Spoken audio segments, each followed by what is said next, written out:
C'est du Kali. Et alors c'est quoi le rapport avec vous? Bah moi je fais du Krav Mali. C'est une synthèse entre le Krav Maga et le Kali. C'est mon voisin qui a mis au point ce système de combat. Et c'est efficace? Oui, grosso modo ça surpasse tous les arts martiaux connus à ce jour. En 2 mois, j'ai déjà obtenu la ceinture émeraude. Ah, félicitations Michel.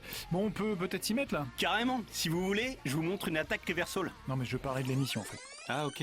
Bonjour à tous et bienvenue dans Fort Accord, votre analyse d'après-film en compagnie de Michel, le spécialiste technique de l'émission. Bonjour Michel. Bonjour Michel, un agent pas secret, un fourgon en érection, rien ne m'échappe. Et aujourd'hui Michel, on s'attaque donc à Jason Bourne. Oui, le tout premier, la mémoire dans la peau. Là par exemple, vous venez de voir un extrait de 10 secondes qui contient à lui seul 3 gaffes. Premier fort accord, Matt Damon pose sa jambe gauche sur la rambarde. Mais sur le plan suivant, c'est sa jambe droite. Second fort accord, on voit que la rambarde n'est pas fixée au mur. Alors d'où sort la vis qui va lâcher, ici, et faire basculer notre ami? Ah ouais, c'est pas mal. Et d'où sort ce petit gars frisé qui vient de prendre la place de Matt Damon? Ah bah oui, c'est vrai ça. Mais c'est qui ce mec là?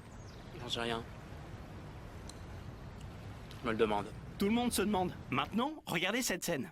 Jason Bourne apprend qu'il a un coffre dans une banque suisse. Il espère que ce coffre lui en dira plus sur son identité. Après contrôle, l'employé de banque lui apporte donc son coffre. Notez bien qu'il le tient en position verticale. C'est très important car ce qui va suivre défie toutes les lois de la physique générale. Donc le mec rejoint Jason et dépose son coffre horizontalement sur une table. Michel, vous êtes d'accord que s'il y a des objets dedans, ils doivent être tous tassés sur un côté? Oui. J'avance jusqu'au moment où Jason ouvre son coffre. Et là, magie du cinéma, tous les objets sont disposés harmonieusement sur toute la surface, au lieu d'être en vrac sur le côté droit. Je vais vous montrer un autre truc. Grâce à son permis de conduire, il découvre qu'il habite au 104 rue du Jardin à Paris. Est-ce que cette rue existe, Michel? J'en sais rien moi. Vous êtes parisien ou pas? Bah oui, mais je connais pas toutes les rues Michel. Bon bah moi je vous le dis, cette rue n'existe pas. En même temps c'est une fiction, ils ont le droit d'inventer une adresse fictive aussi. Sauf qu'elle est pas fictive, parce que si le 104 rue du Jardin n'existe pas, le tournage a eu lieu au 104 avenue Kléber. Mais comment vous le savez ça? Ben j'ai vérifié, ça c'est le 104 avenue Kléber, c'est tout. D'ailleurs, s'il y a des fans de Jason Bourne, vous pouvez maintenant retourner sur les lieux de l'action grâce à moi. Et foutre le dawa. Mais pourquoi? Je sais pas, histoire de marquer le coup quoi. Bref, les 2 tourtereaux montent dans l'appart. Ils sont attaqués par un autre agent secret. Jason lui casse la gueule, et là on découvre que le mec a toutes les infos les concernant. Sauf qu'on se demande comment il a fait pour trouver l'appart. Sa feuille indique rue du Jardin, alors qu'ils sont avenue Kléber, et 16e arrondissement, alors que le permis de Jason indiquait le 5e arrondissement. Ouais, c'est un miracle qu'il ait trouvé le chemin le mec. Alors que Jason Bourne, lui, il a un sens de l'orientation pourrave. À ce moment-là du film, nos 2 amis viennent de quitter Paris et vont à Nevers, chez une connaissance de Marie. Ils sont en plein milieu de la France, et ils se sont arrêtés dans une station-service. D'ailleurs, les panneaux sont écrits en français derrière eux. Bah donc tout va bien, ils sont en France. Eh ben non, figurez-vous, car ils sont dans une station-service Aral, une marque qu'on ne trouve qu'en Allemagne. En tout cas, j'en ai jamais vu en France. C'est pour ça que je pense que Jason Bourne s'est complètement paumé et qu'il ose pas le dire à la fille. Je m'arrache les yeux sur ces foutues cartes. Je me fais chier depuis 15 jours là-dessus. Sans résultat, je tourne en rond comme un aveugle. Vous voyez Michel, il est pas si fort que ça. Un autre exemple dans cette scène. On y est. Reste dans la voiture. Le temps de mettre ça à l'abri, je reviens dans 10 minutes. Il a dit « Je reviens dans 10 minutes ». Il s'est arrêté à la gare du Nord pour déposer son sac à l'abri dans une consigne. Regardez l'horloge extérieure. Il est midi. Maintenant, j'avance un peu. Il a l'air complètement désorienté, le pauvre. En fait, ça fait déjà 2h30 qu'il galère dans la gare. Vous êtes sûr? Certain, il est déjà 14h30 et le pauvre Jason n'a pas encore trouvé ce qu'il cherchait. Bon, il finit par y arriver, mais c'est laborieux. Bon ok, il est peut-être mauvais en orientation Michel, hein, mais en combat rapproché, Jason Bourne c'est un expert. Franchement, Michel, avec mes techniques avancées de Krav Mali, je pourrais le dominer assez facilement. Ouais, je suis sceptique Michel, hein. Il y a quand même un domaine dans lequel il est expert, c'est la conduite. C'est pour ça qu'on va maintenant se concentrer sur la poursuite en bagnole dans Paris. Mais juste avant, je vous montre un passant qui m'a fait bien marrer. C'est lui, là. On dirait qu'il a jamais vu un tournage de sa vie. Bah, faut reconnaître qu'à Gare du Nord, tu fais tes courses et ça doit faire tout drôle de tomber sur un tournage avec Matt Damon quand même. C'est sûr. Allez les amis, attachez vos ceintures, ça va être du costaud. Alors dès le début de la poursuite, on a beaucoup de plans. Et qui dit beaucoup de plans, dit tournage multicaméra. On commence avec celle-ci. Tac! Le cadreur et sa caméra sont sur une sorte d'estrade pour faire un plan en longue focale par-dessus les voitures garées. Ah, bravo Michel, ça commence fort. Je laisse défiler. Regardez bien ce plan avec un pare-brise en amorce. Il est réalisé par une équipe caméra que voici. On a un premier mec, un autre pour la mise au point, et le cadreur ici qui est penché car il a l'œil dans le viseur. C'est discret mais c'est pas mal. Je refais lecture. Voilà, vous n'avez rien vu, pourtant, vous venez de passer à côté d'une autre équipe caméra.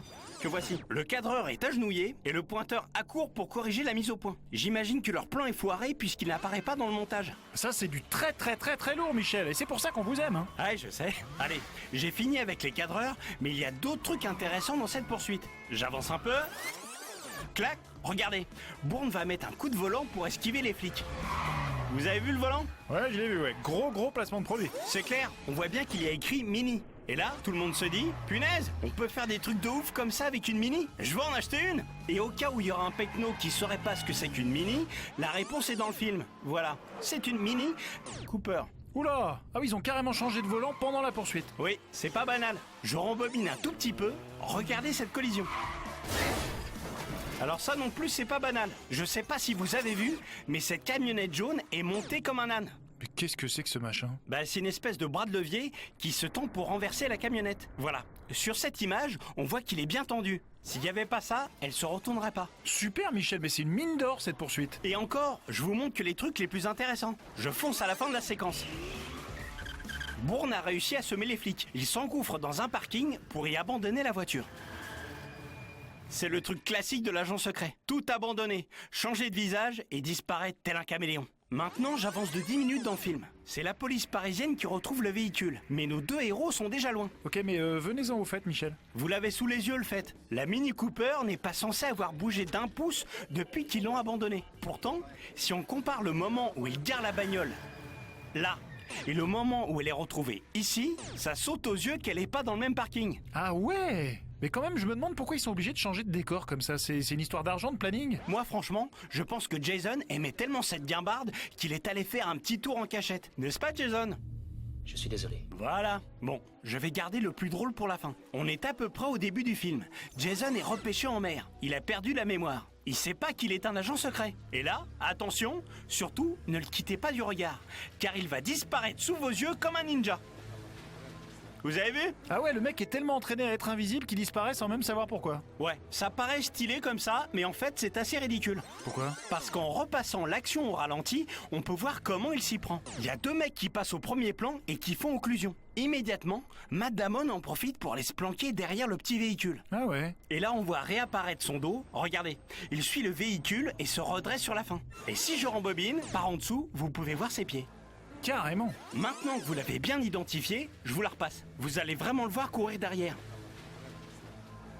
C'est super bien trouvé, Michel. Mais quand même, il faut saluer le timing d'exécution de la scène parce que c'est vraiment parfait, hein. C'est presque parfait. Bon, moi j'ai fini avec la mémoire dans la peau. C'est fini, je ne veux plus faire ça. Je comprends, mais on risque de se revoir pour le numéro 2, la mort dans la peau. On a tous hâte de voir ça. Merci, Michel. C'est donc la fin de cette émission. On se retrouve très bientôt pour un prochain Fort Accord. Et j'aurai du lourd, du très très lourd. Allez, c'est l'heure de ma démo de Krav Mali, Michel. Bon, si vous voulez, mais vous me faites pas mal, hein. Levez-vous, Michel.